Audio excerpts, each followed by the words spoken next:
Top of the inning to you. Welcome to the Irish Baseball Podcast, brought to you by the Irish American Baseball Society. If you love baseball and if you love Ireland, stay tuned for a discussion of all things Irish baseball. Hello and welcome to episode 31 of the Irish Baseball Podcast. I'm your host, Rick Becker, and as you might imagine, today's show is going to be focused on St. Patrick's Day. First, Professor Mike Cronin, the academic director at Boston College, Ireland, will be here to talk about the history of St. Patrick's Day. After that, we'll be joined by John Fitzgerald, who's the founder of the Irish American Baseball Society and the Baseball United Foundation. John will be discussing another program the Baseball United Foundation is embarking upon in Ireland. You can always visit irishbaseball.org and baseballunitedfoundation.org for more information. Right now, let's welcome Mike Cronin to the Irish Baseball Podcast. Thanks for joining us, Mike. Thanks, Rick. Good to be here. So the first thing that I want to discuss, actually, I don't know if even a lot of our listeners know about this, but you are the academic director of Boston College, Ireland. What is Boston College, Ireland? Very simply, Rick, Boston College, Ireland is Boston College, Massachusetts in Ireland. Basically, in about 2000, BC purchased some properties in the centre of Dublin. So we service BC students who are studying abroad in Ireland during term time, during the summertime. We run some research projects, we run some faculty exchanges. So it's just a home away from home for campus, really. That is awesome. Now, I know one of the reasons that we wanted to have you on at this time of year specifically is so much of your knowledge about St. Patrick's Day, especially how it relates to the United States. So I just kind of want to get started talking about that a little bit and the history of St. Patrick's Day. Sure. I mean, I think one thing before I start is obviously to acknowledge for anybody listening who maybe enjoys St. Patrick's Day but doesn't necessarily think about it, is just how exceptional St. Patrick's Day is. I think, around the world there's lots of national holidays, but I doubt whether the streets of Boston, Chicago, New York, wherever are full of people celebrating Bastille Day. Or in Europe, we wouldn't necessarily celebrate the 4th of July. And yet here's Ireland, small place, small population, whose national holiday is literally celebrated around the world. So if you think about in the last few years, the Irish Tourist Board and the embassies of Ireland around the world has worked to have all the major kind of iconic global buildings lit green on St. Patrick's Day. So we're thinking the Eiffel Tower, we're thinking the Colosseum in Rome, Big Ben in London, the Jesus statue in Sao Paulo, etc., etc. And they've pulled it off. So last year, even in the middle of a pandemic, something around, I think it's nearly 500 buildings were lit green on St. Patrick's Day. Now, no other country pulls that off. And yet, little old Ireland, again, this national day, it's that kind of idea, that buzzword that, St. Patrick's Day is a day where everybody can be Irish. You don't say that about Bastille Day. Today's the day everybody can be French.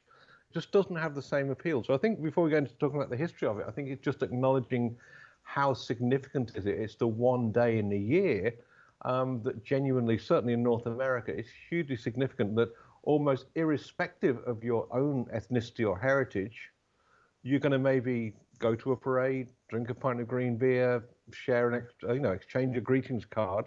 You're alert to the idea that it is indeed St. Patrick's Day. Hugely significant. So I guess that gets into it then. How did this significance propagate itself? Yeah, so I mean, the one thing to acknowledge straight off the bat is everybody obviously almost in contravention to what I just said. You think instantly of St. Patrick's Day, you think about Ireland. St. Patrick's Day did not begin in the way we think about it now in Ireland. It began in the US. St. Patrick obviously is the Irish patron saint. That's come in very, very early. You see a kind of religious worship of St. Patrick's Day in Ireland running from the 16th century. So Irish people are very aware of St. Patrick. It's clearly a holy day. It's a feast day. It's kind of linked into, obviously, where we are in the middle of March. We're linked into the beginning of spring. But Ireland doesn't generate early on the idea that St. Patrick's Day is a day for parading or merrymaking. I mean, you've got to remember the pubs in Ireland are closed on St. Patrick's Day until the late 1960s. So it's not a day which is all about drink and partying and parading. That's much later. So you've got to look to America. And what you see in the 18th century is Irish members of the then British Army in the US who are celebrating their National Day. Being military types, they parade. And there's an old tradition where they'd parade in front of their commanding officer's house, noisily with their bands and their drums. And the idea was until he handed over money so they'd go and buy a few drinks, they'd keep annoying him. And then finally he'd come out, give them their gift, and off they'd parade away. And you see that it develops in the US that St. Patrick's Day is a presence. You have things like the Charitable Sons of St. Patrick start in Boston, which is a kind of high dining, kind of elite Irish institution. You have obviously Catholic churches growing up as Irish immigration gets going into the 18th and 19th century. So it becomes part of the furniture. But then critically, I think things change in the second half of the 19th century, particularly the big kind of Irish cities, the Bostons, the New Yorks, that kind of thing. The Irish arrive in huge numbers. They're opposed by kind of the nativist Americans, and yet they need to demonstrate their power. So alongside that kind of whole story that you get where the Irish take jobs in, the fire brigade, the police, they get involved in city hall politics, they get involved in trade unions. They then obviously say, look, we're going to celebrate our National Day. This is going to be awesome. We're going to march down Fifth Avenue, wherever it may be. And they do that. But because they control City Hall by the end of the 19th century, they're not letting anybody else do it. And that's a critical point, that it's not only about showing off your National Day, it's showing off your political power. That you can go down Fifth Avenue, you can stop all the businesses, you can close the shops, you can put a green line down the middle of Fifth Avenue. You can do that, nobody else can. And I think that is it. You've got to understand it in terms of emigration, in terms of power.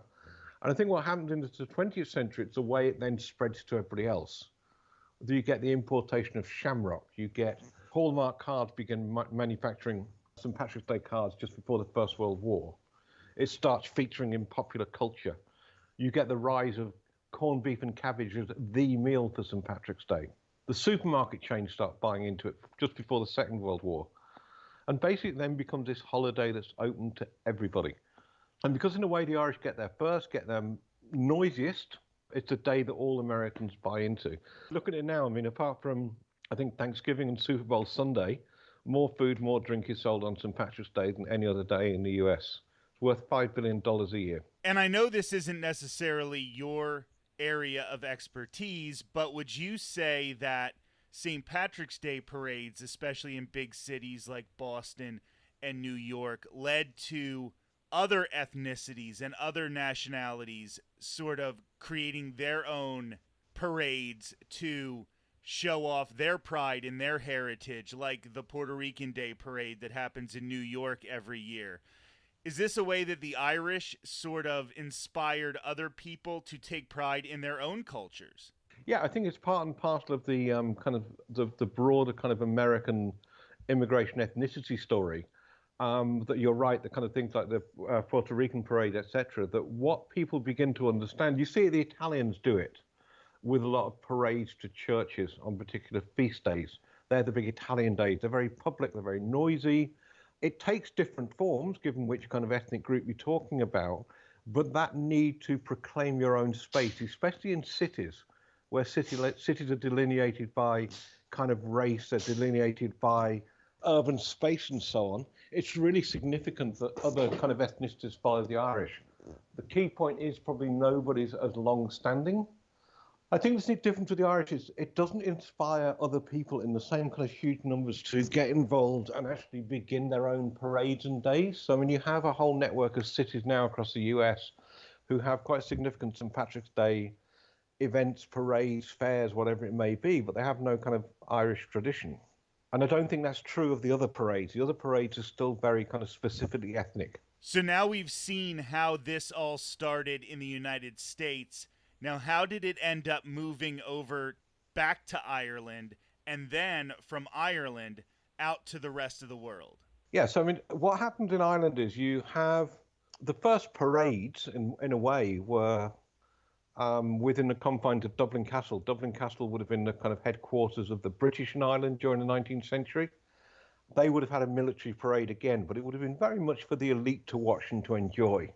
And really, in a way, apart from that, nothing happened. So when the independent Irish state is formed in 1922, they begin at first what is just a military parade to celebrate the patron saint day. So you've got a completely dry day, you've got a church service in the morning, and you've got a bunch of kind of soldiers and small armored vehicles rumbling by, and that's your lot. It's kind of fairly dull. It's really after the Second World War that Ireland kind of, particularly Ireland obviously doesn't produce much in the world. It begins to realize that one of its big businesses is tourism. That if you can get your incoming American dollars or British sterling or whatever it may be into Ireland on tourist numbers, that's good for business. And they see St. Patrick's Day as a day that everybody else understands, but in a way there's nothing to watch in Ireland. So in the 1950s, they begin an industrial parade, which by the 1960s is deliberately dealing with the US. They're flying into the US, they're looking at the New York parade, the Boston parade, the Chicago parade, they're down to Savannah. And because at that point, St. Patrick's Day or the idea of parading is very much an American notion, they start flying in things like college and high school marching bands to Dublin. So that people in Dublin standing there in the cold and the rain get to see what they think is a real parade, which is an American one. So literally you get the float, then you'll get an American marching band, then you'll get a float, then you'll get another American marching band. And it becomes for a while this kind of strange hybrid kind of Irish-American event. But it does work as a tourist spectacle. That if you look at the reports every year, they're very alive to the idea of how many flights were sold, how many beds nights were sold. It's there as a revenue raiser as well as a kind of national day.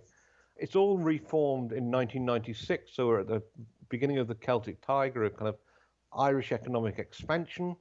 And what you see then is the invention of what's now called, been running obviously for 20 odd years, the St. Patrick's Festival, which is a multi-day event, which is centered around kind of Ireland and Irish creativity. So the centerpiece is the parade, but around that you'll get music events, the museums all tend to do something special. You may get kind of public dancing events, a big ceilidh, treasure hunts for the kids. This idea, it really is come to Dublin and enjoy 4 days of this to celebrate this Irish national moment. It answers your second question, really, in a way, how does it go global? There's two parts to understanding that. One is simply is just understanding where the Irish themselves go. So if you look at the big hubs of Irish emigration, the US, Canada, Australasia, South Africa to a degree, anywhere the Irish are, you'll get St. Patrick's Day parades, etc. The big change in a way comes towards the end of the 20th century when the way the patterns of Irish emigration begin to change a little bit. So the Irish are showing up in places like Shanghai, Singapore, Beijing, Tokyo. You know, they're there when Dubai opens up, when the Middle East opens up, because they're now, as well as the kind of the Irish immigrant labourer, they're also the Irish immigrant graduate accountant who's off to work for these big finance firms. And these are some of the people who start the parades in their new homes. But the big thing that helps them is Diageo, the multinational company, Guinness, who is interested in opening Irish bars all around the world. And if you want map from the kind of 1980s, 1990s, the explosion of St. Patrick's Day festivities around the world, if you map that against the Guinness openings of Irish bars, there's a real synergy between the two. So if you kind of understand why does Tokyo start a parade, well, does the official agency of the Irish Embassy will be involved? There is then a network of Irish people living in Tokyo, but there's also a network of Irish pubs. So don't just come into the Irish pub for your bit of stew and your pint of Guinness. Come here on the 17th of March because it's going to be the best day ever. And that's replicated in Beijing, in Sydney, in Perth, in Lagos, in Cape Town. It's across the world. And you now look at the sheer number of parades and events around the world. It's astronomical. It's genuinely a global phenomenon. And I think that's why it does differ from your idea of kind of, not your idea, but when you mentioned earlier about other national days, you know, you do have a Puerto Rican day where there is a Puerto Rican population living in New York, but you don't have a Puerto Rican day in France, Germany, Italy, etc., etc. And I think that's the difference with the Irish. You've got, first of all, a huge diaspora, but you've also got overladen with it a very savvy marketing machine on behalf of the government, but also linked to it a very savvy marketing campaign linked with pints of Guinness. So if any of us found ourselves in Shanghai on March 17th one year, and we saw their St. Patrick's Day celebrations, would they look similar to what we're expecting from one here? Or would they look completely different? Does it take on the culture of the place where it's located, or is it still just 100% that Irish feel? I think this is a brilliant question, Rick. This is right at the heart of the big discussion in a way. Is it this one size fits all, or does it mutate? I think when I first started looking at this, I think I had the view that, it's just going to be about Irishness, and whether you're in Shanghai or Boston, it's all the same. I think I've realized over the course, there's certain key elements that look familiar. So, you'll have a lot of green, obviously. You'll have some sense of St. Patrick maybe there as a kind of somebody dressed up as St. Patrick, or pictures of St. Patrick, that's there.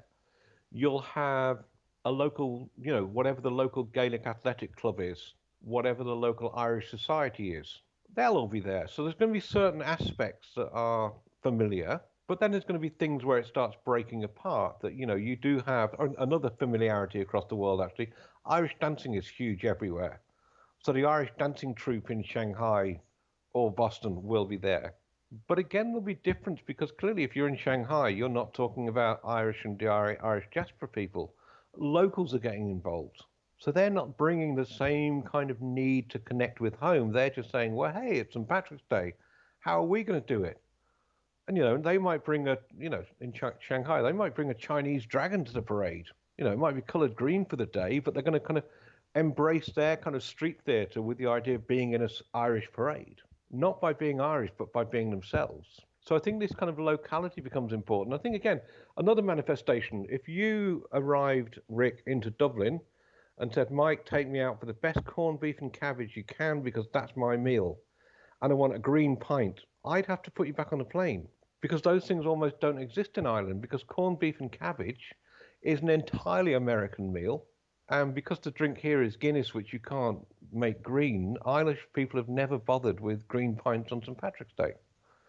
So again, that's kind of, all these kind of local variants are quite interesting, that, it depends where you are. So I think that gets into an area of generalized Irish history, not just the history of St. Patrick's Day, where probably more than any country in the world, the history of Ireland is definitely affected after a certain point by the Irish American population. You don't see that as much with other countries where their diaspora plays such a big part in the politics, in the history of the home country itself.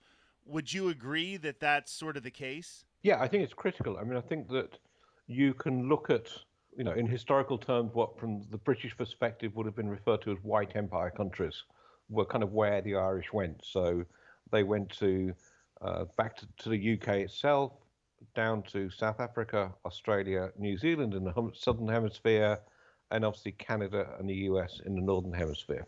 The difference with the US is the US has kind of unlinked itself, obviously, from the British and the British Empire by the time the Irish famine happened in the mid-19th century. And America is the favoured destination for the Irish. And once one person's there, they invite the next person. So you just get that huge movement, which means you talk about now, I think the last American census, something around 18 to 20% of American people claimed Irish heritage. That's an incredible statistic, that even though the numbers as a percentage may be pretty much the same in the UK, perhaps, people don't claim it. And I think that's a critical difference within the US, is that people are proud to have an Irish heritage. Whereas I think elsewhere, the kind of rates of assimilation have been very different. And I think that whole idea of then Ireland's relationship to America becomes important, because you have this kind of ebb and flow of people that, most Irish people have got somebody, a relative who lives in America. They've been out on a J1 visa. They've experienced America. And that's without all the cultural stuff like TV and sport and baseball and football and everything else that comes across. It's actually a personal familiarity. And I think, again, I think there was a great question a few years ago. One of the Irish politicians said, is where does Ireland look? Does it look to Boston or Berlin? I.e., is it a member of the European Union, or does it still have this kind of historic relationship with the US and its diaspora? And I think, again, that's a singularity that you look at. I forget what the figures are, but if you look at I think 80% of all the US companies who trade in Europe, 80% of their headquarters or 70% of their headquarters are in Ireland for Europe. The island is English speaking, familiar, the nearest landmass, etc., etc. So I think it's just the idea that diaspora and the back and forth of people and ideas and that cultural imagination has just linked the two countries together in a very kind of familiar and familial way. And again, it goes back to St. Patrick's Day. I mean, I think it's quite remarkable that, every country in the world that wants to trade or have diplomatic relationships, you want to get the US president on a state visit to your country. Isn't it going to be awesome to have President whoever come to your country? The Irish have a genealogist who goes to work. We're not just going to invite them, we're going to claim them as our own. So whether it's Kennedy, obviously, or they managed it with Reagan, they managed it with Nixon, they managed it with Obama. Obama comes home to Moneygall, County Offaly, and meets his cousins, and suddenly is there with a pint, and is an Irishman. He has Irish roots. And again, there's not many nations can do that, to hardwire place with power. And it does make the Irish-American relationship quite unique. That was Mike Cronin, Academic Director at Boston College, Ireland. I'm Rick Becker, and I'll be welcoming Mike back on the show this summer to discuss his specialty with sports, especially the GAA sports of hurling, Gaelic football, and rounders. Speaking of rounders, John Fitzgerald is here to talk about another project for the Baseball United Foundation.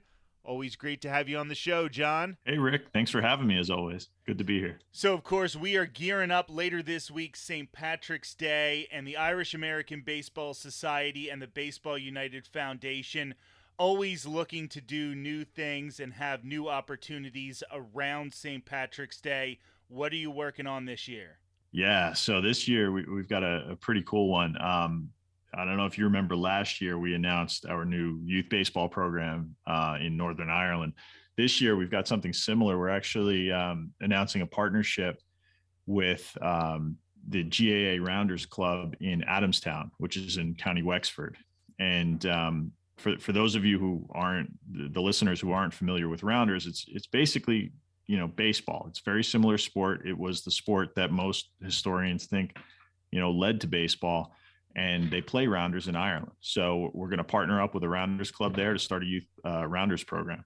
This is very interesting, but as somebody who is coming definitely with a baseball background, who doesn't know a lot about rounders, how are you using your knowledge of baseball to help sort of start this program? Yeah, that's a great question. So we've been pursuing the similarities between rounders from two angles for a long time. The first is, the history of the game and how, a lot of, Irish-born baseball players played in the 19th century. And the thinking is that their familiarity with rounders and bat and ball sports like hurling led to a lot of players being very good at baseball in the 19th century.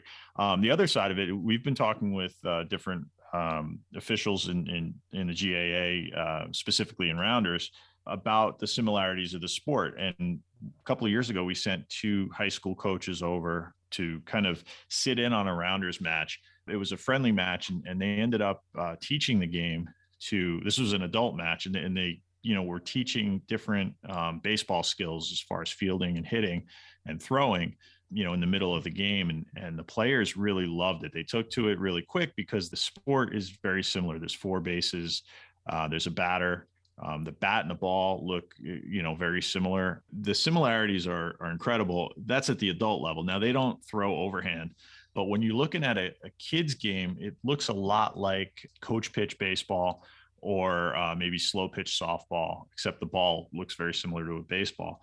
So the thinking was, there are so many similarities. This Rounders Club wanted to start a youth program, And, one of the things in any sport, when you start a youth program, you need coaches, you need volunteers, you need instruction, and we can provide that. So we will. And we're going to see where it goes. But, we've got dedicated volunteers on the ground in Adamstown who want to see this work, and we want to see it work. And part of the agreement is that, we're going to provide coaching. It'll probably be virtual at first, and then we're going to send coaches over, and we're also going to teach these kids about the similarities between baseball and rounders, and we're going to look for players who might want to take it a step further and maybe play baseball more seriously. And we're going to see where it goes, but education about baseball and the history of Irish and Irish American players in the U.S. playing baseball will be part of that program. So much like a lot of the GAA sports, if kids develop these skills in some of those sports, they don't really have anywhere to go except for to play them in Ireland, maybe in the big cities in the United States. Do you think that introducing them to rounders might be a way of then easing them into baseball, which is something that they can do all over the world now? Yeah, the short answer is definitely yes. The longer answer is what we want to do is, find those players who might be able to represent Ireland at the international level. Maybe we find a kid who's a really good athlete, loves rounders, starts to love baseball, and he comes over here and plays in college. The other side of it, though, is, we want to recognize that this is, a rounders club, and we don't want to take any players away from them. What we actually really want to do is teach these kids, boys and girls, the skills that are going to make them enjoy the game more. What we saw when we sent the two coaches over, Ken Santiani and Gary O'Connor, and these guys, they know the game inside and out. Gary was one of the 18 and under Irish coaches for the junior national team. And, they were teaching these adult players, things that they had never been taught, just, how to swing the bat a little bit better, how to throw the ball better. The response that we had made us think, if we could teach kids this, more kids will continue playing rounders. And they play rounders throughout the country. And it's like I said, it's one of the 4 GAA sports, but it's not as popular, obviously, as Gaelic football or hurling.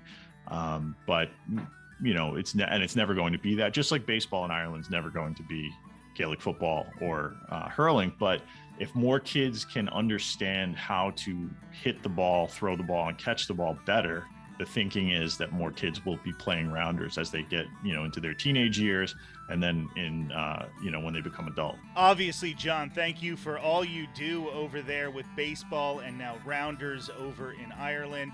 John Fitzgerald, founder of the Irish American Baseball Society and the Baseball United Foundation. We always appreciate having you here. Thanks, Rick. It's been great. For Mike Cronin, academic director of Boston College, Ireland, and John Fitzgerald, founder of the Irish American Baseball Society and Baseball United Foundation, I'm Rick Becker, and this has been episode 31 of the Irish Baseball Podcast. Have a happy St. Patrick's Day.